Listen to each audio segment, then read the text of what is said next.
Привет! В сегодняшнем видео я расскажу тебе о беспроводных наушниках Mi Air 2 SE. Это бюджетный вариант вкладышей от Xiaomi, который наконец-то добрался и до меня.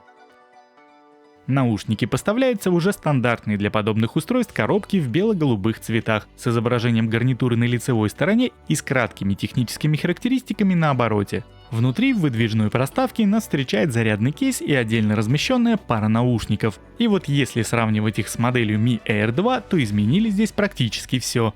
Зарядный кредл выполнен из белого матового пластика снаружи и открывается по типу пудреницы. Внутри все отделано глянцем. Теперь он плоский, а по длине и ширине представляет из себя квадрат со стороной в 53 мм, при толщине в 23, что лично я нахожу довольно компактным решением. К тому же, из-за своей оригинальной формы в кармане носить его удобно. Выпирает он не сильно, эдакий pocket-friendly вариант. Порадовало и открытие кейса. В петле имеется доводчик, который при раскрытии крышки на 60% мягко отпружинивает ее до конца. Наушники внутри располагаются горизонтально, и вот при таком раскладе доставать их оттуда не составляет никаких проблем. Быстро и удобно. За форм-фактор кейса и внутреннюю организацию ставлю однозначный плюс. На заднем торце под петлей располагается разъем для зарядки USB-C, а спереди установили единственный светодиодный индикатор состояния. В кейсе установлен аккумулятор на 410 мАч, а вот сколько в каждом наушнике, к сожалению, история умалчивает. Тут могу лишь предположить, что в каждом стоит аккум не меньше 50 мАч, потому как по спекам производителям заявлено 20 часов работы с перезарядками, а время работы от одного заряда составляет примерно 5 часов. Забегая немного вперед, хотелось бы отметить, что впервые за долгое время заявленное время работы практически идентично реальному и даже оказалось немного больше. На максимальной громкости эти наушники отыграли у меня 5 часов и 38 минут. И тут я повторюсь, это именно на 100% громкости. Причем сам производитель на бумаге занизил этот показатель, что на моей практике также встречается впервые. А дело все в том, что в официальных данных есть пометка, что при громкости в 50% время использования может достигать до 5 часов. Таким образом, в реальности при 50% громкости часов на 8 проигрывания музыки вполне можно рассчитывать. Автономность просто колоссальная, только ради этого на них стоило бы обратить внимание. Еще хотелось бы упомянуть тут один момент. Официально в Mi Air 2 SE функция быстрой зарядки не заявлена, но опытным путем мной было установлено, что от 0 до 50% наушники от кейса зарядились за 15 минут. Ну а время полной зарядки от кейса не превышает 1 часа. Тем не менее, минусы у этих наушников все же имеются. К первому я бы отнес форму. Наушники ощущаются и выглядят громоздкими, это факт. Из-за особенностей конструкции, а именно примыкания звуковода к ножке, не у всех в ушах они будут сидеть нормально. В этом плане, на мой взгляд, вкладыши Realme Buds Air гораздо удобнее. Особенно это касается самой ножки. Ее форма имеет овальный профиль шириной 9 мм, как в старшей модели, только вот в SE ее удлинили аж до 43 мм. На мой взгляд, смотрятся теперь наушники немного гармоничнее, нежели были обычные Air 2, но не во всех ушах.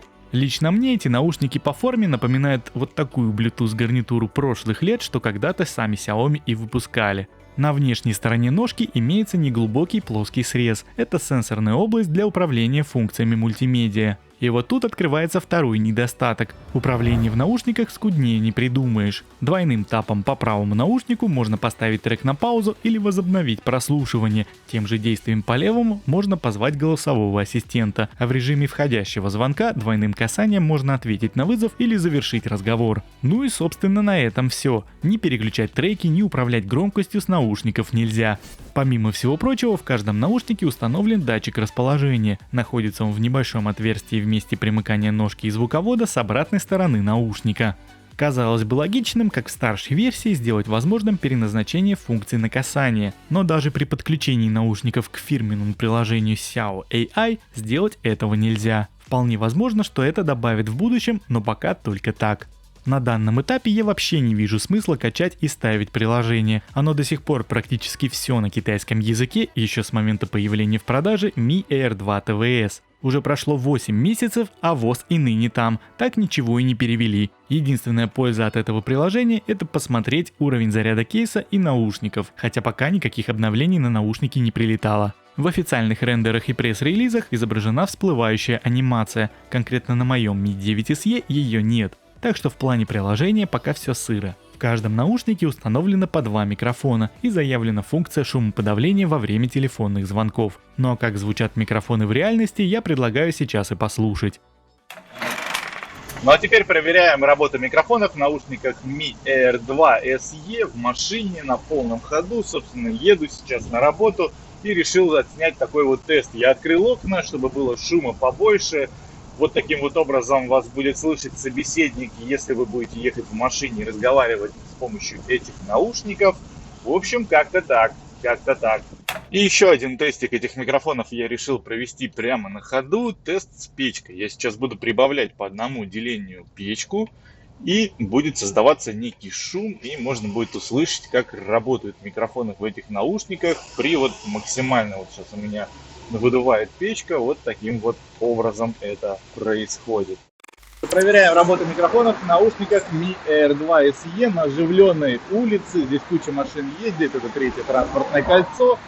В общем, вот так они звучат при таком вот сильном шуме от машин. Напиши в комментариях, понравился ли тебе звук с этих микрофонов. Ну а я буду продолжать свой обзор дальше. Mi Air 2 SE работает по интерфейсу Bluetooth 5.0. Подключение происходит по открытию крышки кейса. На борту имеется два кодека AAC и SBC, а вот LHDC, как в старшей модели, тут нет. При желании можно использовать каждый наушник по отдельности, оставив второй отдыхать в кейсе. В нижней части ножки каждого наушника на внешней стороне установлено по одному светодиоду состояния, и, к сожалению, они перемигиваются во время работы. Да, свет от них не яркий, но тем не менее кому-то это может не понравиться.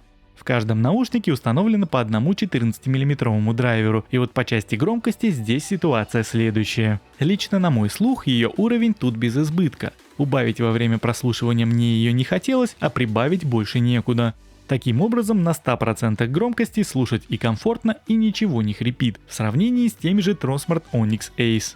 Здесь очень хороший баланс по частотам, средние с высокими не перемешиваются, слышно все отчетливо. Любителей объемного и глубокого баса я скорее всего расстрою, тут ничего подобного нет. Разумеется, сам по себе бас имеется в наличии, но без избытка. В принципе, по звуку тут нечто схожее с Realme Buds Air. Вообще, среднее количество баса для вкладышей это скорее норма, нежели какое-то отклонение в минус. Здесь, кстати, для тех, кто их приобрел или только заказал, советую немного их прокачать, прогреть часиков 5-6 на максимальной громкости. Вполне допускаю, что мне показалось, но после подобной операции, аккурат после проверки на автономность, наушники стали звучать лучше.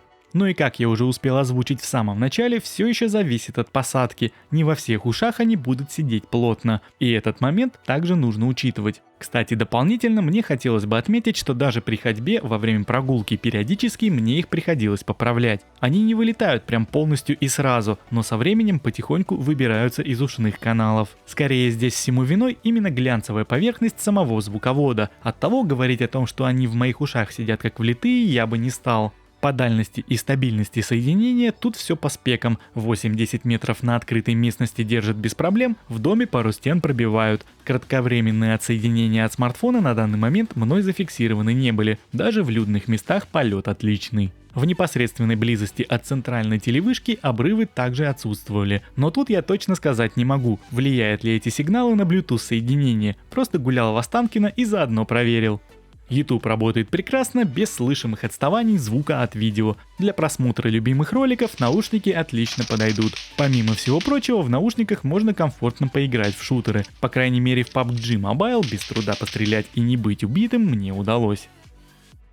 Ну и подводя некий итог, что могу сказать. В целом Mi Air 2 SE получились очень годными наушниками. При цене в 1700 рублей они имеют хороший звук, просто какую-то нереальную автономность и вообще сделаны очень хорошо. Микрофоны в них я также считаю вполне себе рабочими, учитывая их цену. А вот не понравилось только отсутствие какого-либо управления, кроме play-паузы, при условии того, что это и так реализовано с помощью датчика расположения. И вот если брать в целом, то наушники мне понравились. Я сейчас даже не назову тебе какие-то внятные аналоги за эту же цену, по причине того, что их просто нет. Так что в очередной раз можно констатировать, что Xiaomi сделали топ за свои деньги. Ну а что думаешь ты обо всем этом, как всегда пиши в комментариях, будем обсуждать. И если ролик понравился, то ставь лайк и подписывайся на мой канал, ведь впереди будет еще много всего интересного. А на сегодня это все, спасибо за просмотр и до встречи в следующих видео. Пока-пока.